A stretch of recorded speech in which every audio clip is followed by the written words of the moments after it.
Je suis Stéphane Oncelin, présentement directeur général du Luxe Grand Gobe. J'ai 42 ans, avec 23 ans d'expérience dans l'hôtellerie mauricienne et à l'international. Donc aussi un fils, un mari et un papa d'une princesse de 7 ans. Très aventurieux aussi, donc me content de découvrir le monde, mais me reste quand même un grand Mauricien dans l'âme. Juste après les collèges, j'ai eu l'opportunité d'intégrer l'école hôtelière sur Gaëtan Duval, où j'ai fait un cours de restaurant et bar. Et après, j'ai intégré carrément l'hôtellerie, l'Oberoi de Maurice pour commencer ma carrière. J'ai aussi bossé dans les 4 coins de Maurice, donc nord, est, sud et ouest. Aussi à l'international, donc j'ai eu le plaisir de travailler à Dubaï, en Afrique du Sud, un peu en France et en Inde aussi pendant quelques années. Donc avant de retourner et de mettre tout ce que j'ai appris au service de l'hôtellerie mauricienne.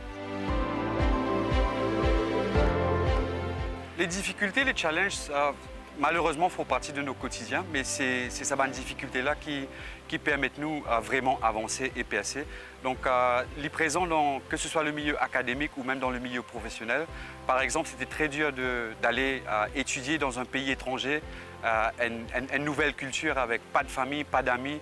Donc tout ça, c'est vraiment l'hôtellerie où on sacrifie pas mal de choses, justement au détriment d'un succès futur.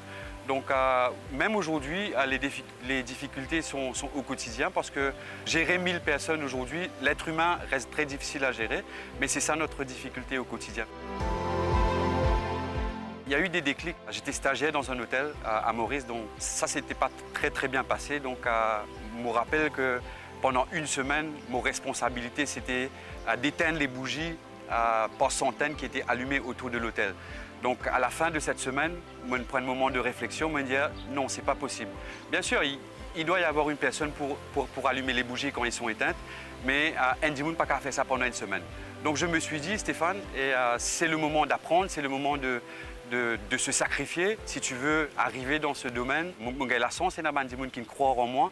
Donc je suis passé par beaucoup de difficultés aussi, mais je n'ai jamais baissé les bras et aujourd'hui je suis à la tête d'un des plus prestigieux hôtels dans le Nord.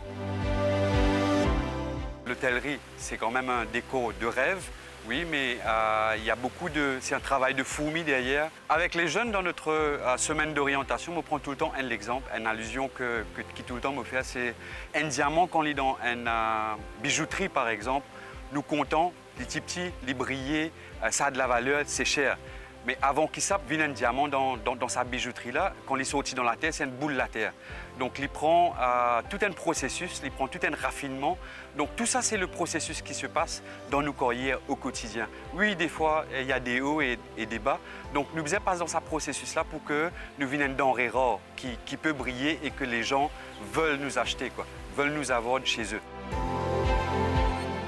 L'île Maurice compte sur le tourisme, il reste quand même nos piliers primaires. Donc rejoignez l'hôtellerie. Moi, mon pan de guépère, moi je l'ai fait entre stagiaire et directeur d'hôtel, j'ai pris 17 ans. Moi aussi, aujourd'hui, les jeunes beaucoup plus avancés technologiquement, je suis capable de faire en beaucoup moins de temps que ça. Donc rejoignez-nous, rejoignez l'hôtellerie, c'est un avenir sûr pour l'île Maurice.